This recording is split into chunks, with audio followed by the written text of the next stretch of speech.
So recently, I've noticed a trend happening in Pokemon. With each and every new game, there seems to be more and more text dialogue that the player has to subconsciously mash through. Normally, this doesn't bother you when it's a first-time playthrough, but this becomes extremely irritating when, let's say, hypothetically, you're being forced to mash through this VTuber's cutscenes for the 5th time this night because of one single Pokemon. Hypothetically, of course. Being forced to watch what is essentially a cutscene with extra steps over and over again has brought me to a sudden realization. Alright, but I'm mashing A. It's mashing A speedrun. How many button presses do you need to beat Pokemon?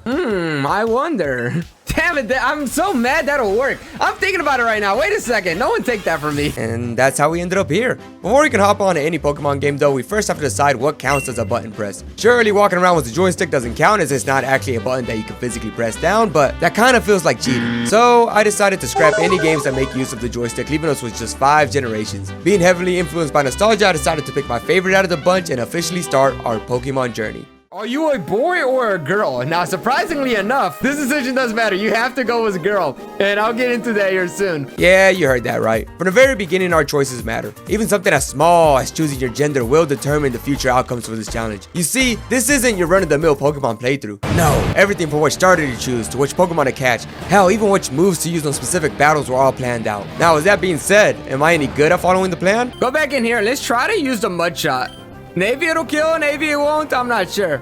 No, definitely not. It's just a very, very bad time. Wow, that's a very bad time. No. So join me today as I attempt to use speedrunning strategies on a game that I've only ever played casually, by the way, and attempt to find out how many button presses does it take to beat Pokemon. Just like any journey, there is always a beginning, and ours happens to be in the back of a truck for some reason. Don't make the mistake of asking Reddit why though. We meet our mom, fix our clock, and immediately get judged by our rival. I didn't know that you're a girl. Dude, what does he mean by that? In true girl power fashion, we save our professor and finally get a hold of our very first Pokemon. After about 130 button presses. Ooh boy, yeah, that's gonna rack up very quickly. As we beat up our rival, get told to play with the weird kid next door, and have our fathers tell us we're not good enough. Anyways, let's just talk about the first gym, shall we? Roxanne, the master of rock typing. Truly a stone cold killer. Or at least she would have been if it wasn't for the weather forecast. After flexing our type advantage, we walk outside, watch someone get mugged in broad daylight, and begin to question a victim's story. Yeah, you're on your walk and they just jugged your bird. That's crazy. It's very interesting. He walks his bird. How does that one work too? That's very interesting to think about. Either way, we get the bird back, you know? With the old man being eternally grateful for the rescue of their darling Pico, we now have access to Dewford City, which leads us to our next destination, the second gym, which we are not going to do. Yeah, for some reason, Game Freak decided that skipping this gym is totally okay, and we are allowed to progress to the next area without ever beating it, which is good for us, by the way, because Brawly's team is kind of scary. We will, however, finally take our first step into a Pokemon Center, and we're gonna walk right back out. Look, I know these setup plays might seem odd at first, but trust me, it'll come back later. For now, let's just move on to one of the scariest fights in the game, the Route 110 rival. You know a battle is terrifying when there are multiple meme submissions on the subject. So now here's the second reason we chose a female trainer. If you choose a male trainer, she sends out a Wingull in this instance. And the reason why you don't want to fight against a Wingull, it knows Supersonic. You don't want to get Supersonic. You really don't want to get Supersonic. But against Brendan here, he sends out our boy Slugma. Now Slugma can put you to sleep, but overall it's way better than being confused because you don't want to hit yourself, especially considering what we're about to do right now. So we're gonna go into our bag here. We're gonna use 1x speed here. Slugma's gonna go up for an Ember. Hopefully we don't get burnt. We're gonna now use an X attack. All right, they're using the Yawn. That is perfectly okay. We're gonna use another X attack. Yeah, I know, right? Big money on the drugs right now. Mudshot, we finally woke up. Just don't miss. Big dub, big dub. All right, we're looking good, we're looking good. This girl bio is a problem. This girl bio is a very, very big problem. I remember this as a kid. This growth vial gave me so much trouble as a kid. Oh my gosh, it was a demon. It was a demon. It haunted my dreams. But we got it ready. We got the setup ready. And I believe what you want to do is just mudshot it. And the reason why this works out is I believe Mudshot lowers your speed. Yes, it does. Mudshot lowers your speed. And y'all remember that X speed that just came into play not too long ago? Well, guess what? Now we're faster, baby. Now we're faster. This is so sick, bro. Oh my gosh, it's so cool. And that right there, ladies and gentlemen, is Route 110 Brendan. Oh my gosh, that's a scary one. That's a very scary one. Everything worked out perfectly. It might have gone too perfectly, though. Have you ever had something work out so well that you end up with a big head? Well, I decided it would be a smart idea to fight a cyclist for some free XP, and I'm RNGing it. I'm risking the RNG. And I shouldn't have done that. I shouldn't have done that. That was bad. That was real bad on me. Oh, it's such a tragedy. That's a button press loss overall. Hey, but at the very least we get healed. No, this is so bad. I forgot. Oh my gosh, we screwed up. We screwed up. We screwed up. After a small mistake that cost us this many button presses, we finally arrive in a Mauville city. Upon our arrival, we beat up the weird kid next door and walk into the electric gym for quite possibly the freest badge of our life. Let me explain. Normally, with a water type Pokemon as your starter, the electric gym leaders are a force to be reckoned with. But by choosing Mudkip and evolving them, we unlock the ground typing. For those of you that don't know, it makes us immune to any electric attack. Oh, and we also do double the damage. After absolutely embarrassing Watson, we move up the path and get a taste of our own medicine. Not only did this fight cost me more button presses, but it also unlocked a new fear in me. One that I never thought I would have. The fear of Shroomish. I was so scared, in fact, that any potential of future Shroomish had me absolutely begging for mercy. Hopefully, she doesn't have a Shroomish. I probably should have saved again.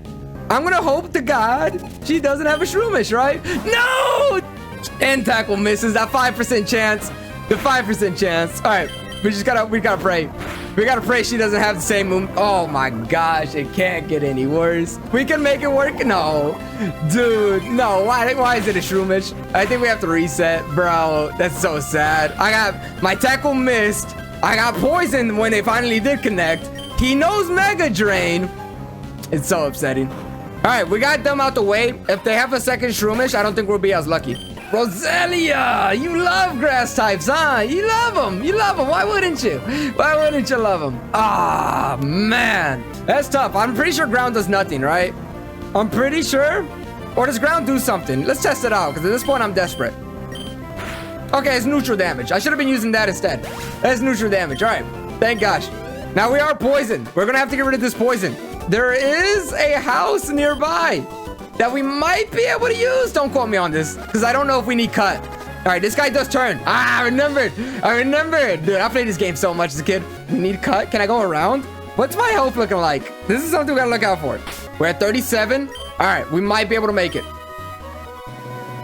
We might just be able to. You see that house right there? That'll solve our problems. I don't think she's a trainer. Okay, we don't have to worry about her.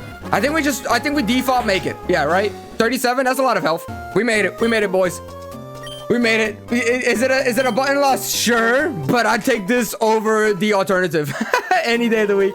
I'll take this over the alternative any day of the week. After saving that terrifying encounter, we watched Team Magma steal some dude's rock collection, reunite these two lovers that honestly could have just walked, and come back full circle into a gang war. Huh. So yeah, Team Magma wants to blow up the volcano for story reasons, I guess. But hey, might as well make use of that type superiority while we're here. After super soaking the entirety of Team Magma, we climb down the volcano only to get absolutely folded by Flannery. Look, I know losing to the fire gym leader with a water type looks bad, but in my defense, when one of the guy's tips is to cross your fingers and hope, you know you're in for a bad time. We should just automatically kill with strength, I believe. Unless I am just severely underleveled. Oh, he has a track too? Not like this. Yeah, mobilized by love.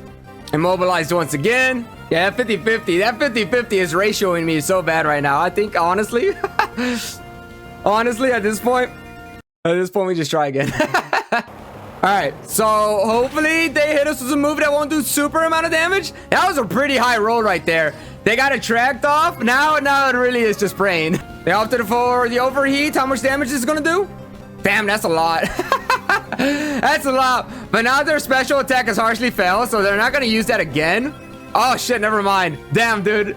The white herb, the what? Why are they so juiced? Body slam hits. Yeah, that's just back it up. Back it up. Let's go back to the drawing board. But I don't know what the percentage of smog for it to poison is. I'd imagine it's fairly high. Let's see if they get it off or not. I think even if they do get it off, I think it might be worth still using one more X attack to just try to one-shot that Torkoal, if possible. So yeah, we did get poisoned. We're gonna just try one more. Why not? We're gonna try one more X attack here. So we're just hoping that it kills at this point. We're hoping that it kills. Okay, all right, there we go. Yeah, we just needed 4. We got 3 last time and it was at 1 status, right? It was at 1 hit status. All right, a bit of a button loss, a bit of a time loss, but it's whatever. Upon collecting our 5th gym badge, we buy some essential oils, pick up the hidden rare candy, and finally make use of this here whiteout.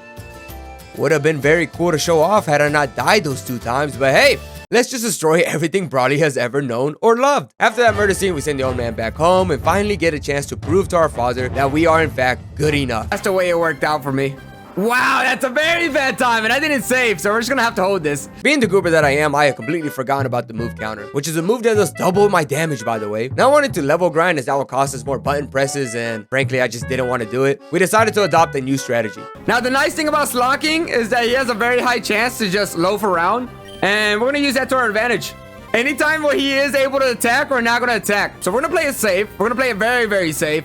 And what we're gonna do instead is we're gonna go back up here, and we're gonna use our last X attack. But he's out of his heal threshold. You see that counter? That would have killed me. That would have absolutely murdered me. He's out of his heal threshold. We just need this mud shot to connect.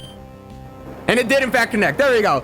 That is our father done. Norman is out of here. We did that first try. After finally being good enough for our father, some stranger teaches us how to surf, which works out for us because that allows us to finally cross this gap and make our way over to the Weather Institute. Inside, we find that Team Aqua is doing more of the same shenanigans that we've seen before and somehow completely failed to stop an 11-year-old child. Upon saving the employees, we get gifted our new friend that we will actually use surprisingly. More on her later though. For now, let's have our final battle with our rival.